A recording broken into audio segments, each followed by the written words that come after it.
Alors avant de commencer un cours de Kundalini, je voudrais vous partager quelques points essentiels propres à la pratique de ce yoga.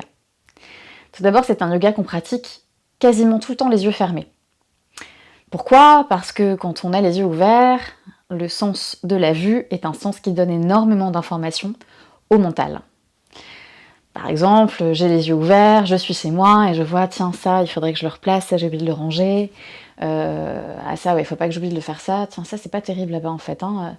Donc ça donne de l'info. La vue est un incroyable sens, mais il nourrit beaucoup le mental. Alors ce qu'on veut, c'est rester à l'intérieur de soi, dans l'expérience. On n'hésite pas à faire du bruit avec sa respiration. Dans les cours de Kundalini, vous pourrez entendre les autres respirer bruyamment, et c'est ok. Ça fait vraiment partie de ce yoga. On sent que le travail se fait, le nettoyage se fait. On inspire et on expire par le nez. Et par exemple, dans un exercice comme celui-ci, on entend vraiment la respiration.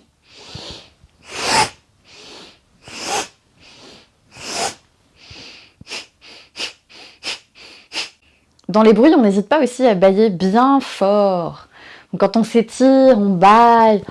On ouvre grand la mâchoire, on fait des mouvements de bouche et on bâille. On utilise des mantras, notamment pour ouvrir le cours et le refermer, ouvrir l'espace et fermer cet espace de connexion à soi-même qu'on se donne. Donc on ouvre l'espace avec un mantra qui s'appelle Ong Namo Gurudev Namo. Ong Namo Gurudev Namo. Et on referme l'espace avec le mantra Sat Nam. On joint les mains en prière, on presse les pouces contre le centre de la poitrine, le dos est bien droit, le menton est légèrement rentré dans la gorge. On inspire, et expire. Inspire pour chanter. Et pendant qu'on chantera le mantra, nous allons lever le regard entre les sourcils. Ong Namo Gurudev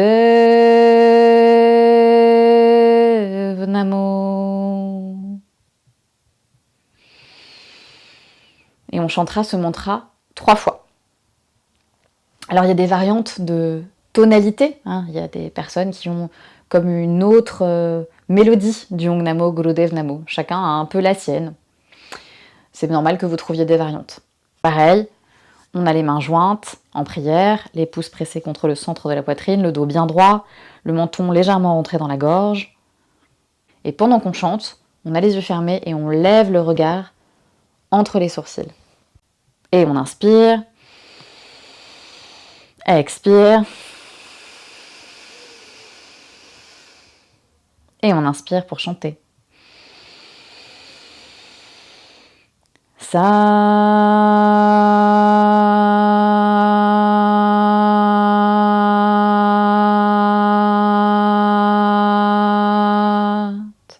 Nam. Également, on chantera ce mantra 3 fois. Et dernier point des bases du déroulement d'un cours de Kundalini. Quand on termine un cours, il y a toujours une période de relaxation. Parce que c'est à ce moment-là que le corps intègre les changements qu'on a pu lui proposer. Donc si jamais vous suivez un cours en ligne ou même un cours en présentiel et que vous devez partir plus tôt avant la fin, gardez toujours au moins 5 minutes pour vous relaxer. Donc vous coupez le cours avant, ce qui est plutôt déconseillé parce qu'il y a un ordre quand même d'exercices et donc ils ont tous une finalité et un objectif de déroulement d'être dans cet ordre-là et de tous être là. Mais si jamais vous devez partir avant, donnez-vous 5 minutes pour vraiment vous allonger sur le dos, écarter les bras, les paumes vers le ciel et les pieds vraiment relâchés vers l'extérieur, en général les jambes largeur de tapis. Laissez à votre corps le temps d'intégrer ce que vous venez de pratiquer. Voilà, vous connaissez maintenant les quelques bases pour démarrer des